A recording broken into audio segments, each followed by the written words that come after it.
There are 5 key elements that you can use to find the neutral position in clinical Pilates.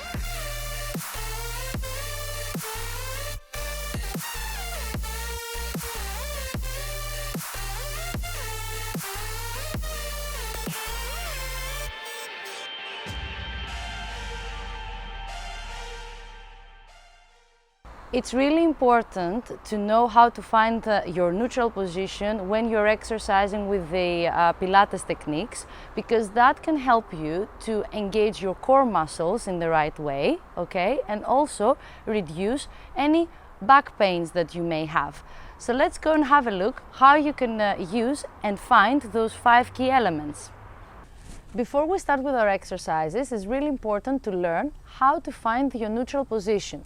The neutral position in clinical Pilates is really important because if you find your neutral position and you manage to keep it during your exercises, you will be able to engage your abdominal muscles in the right way, and then your back pain will be reduced.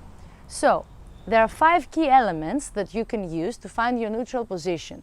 We are starting with the first one, which is the breathing. I'm going to show you the first key element in sitting position, and then we're going to come and lie on our backs.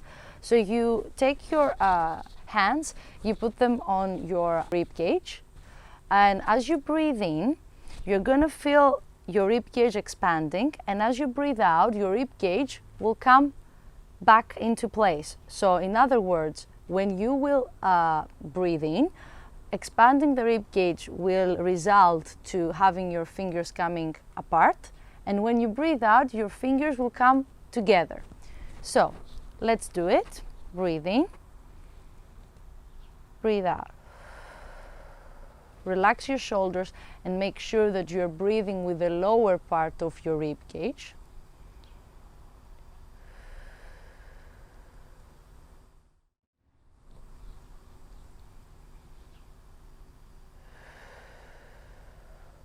One more time.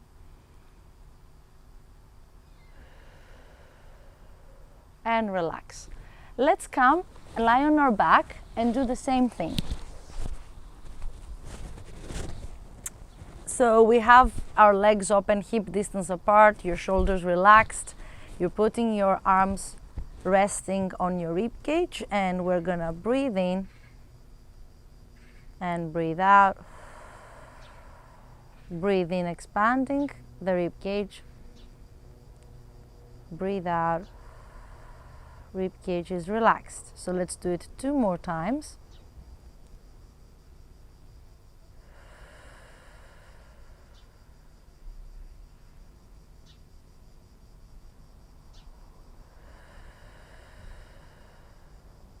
Good. The second key element is finding your center. So we're going to do 2 things. First of all, you're going to create a diamond shape with your thumb and with your fingers, as you can see it here. And then you are resting your thumb on your belly button, and the rest of your fingers are resting at the bony part of your pelvis. And what we're going to do, we're going to do few movements of your pelvis, the pelvic tilts. We're going to move your pelvis away from your body and close to your body. And you're going to try to bring this diamond shape in the middle. Otherwise, you can try to bring the diamond parallel to the floor. So you're starting forwards and backwards until the diamond is in the middle.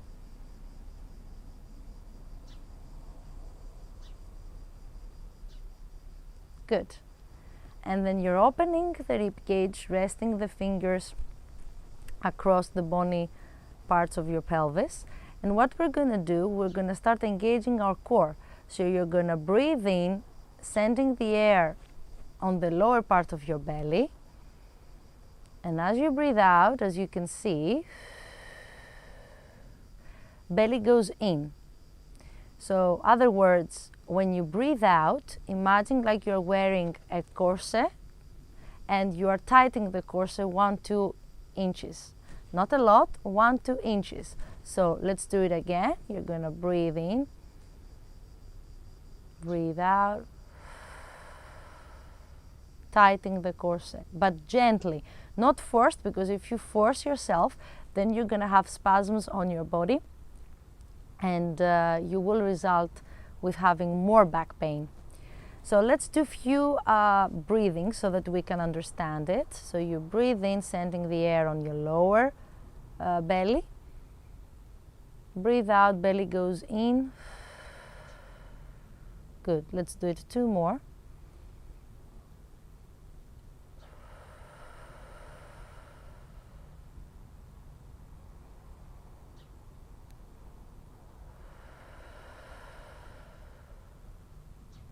Good. So we had the first key element was the breathing, second was the centering. Now we're going to go into finding the position of your rib cage. So you're bringing your arms parallel to each other. You're going to breathe in again, the same pattern, breathe in, sending the air on the lower part of your belly.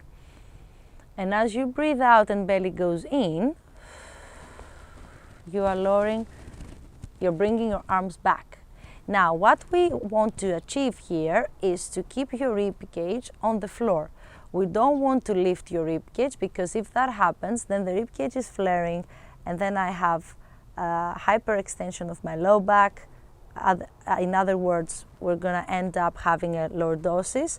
So that means more back pain, no control on your pelvis. Okay, so we need to keep with this element, we're trying to keep our rib cage on the floor. So let's do it together 2 times. So you breathe in, breathe out, breathe in, breathe out.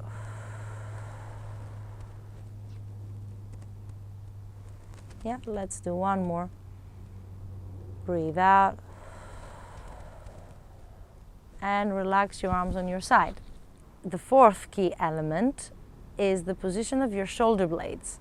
So you're bringing your shoulder blades coming up and down, like you want to reach up and down, and you're trying to keep your arms parallel to find the right position. So we don't want our shoulder blades to be away from the mat or close to the mat. Okay, so you do this movement a few times until you bring your arms parallel to each other. Good. And then you're resting your arms on your side. Lastly but not least, the 5th key element is the position of your neck. So imagine like you have a pair of string running from the crown of your head, and someone is pulling this string on the back. So you are lengthening your neck away from your tailbone. So what we want to avoid is to having either hyperflexion of your neck like that, or hyperextension. So we want to have our neck in the middle, and actually lengthening, as I said, imagine like having a pair of strings and someone is pulling you from the back. So 5 key elements, really important to find a neutral position in clinical Pilates, is the breathing, finding the center, the position of your rib cage, the position of your shoulder blades, and the position of your neck. Those ones were the 5 key elements that you can use to find the neutral position. Make sure you practice them, okay, and make sure that you can engage your core muscles so that you can do all of your exercises without losing your position.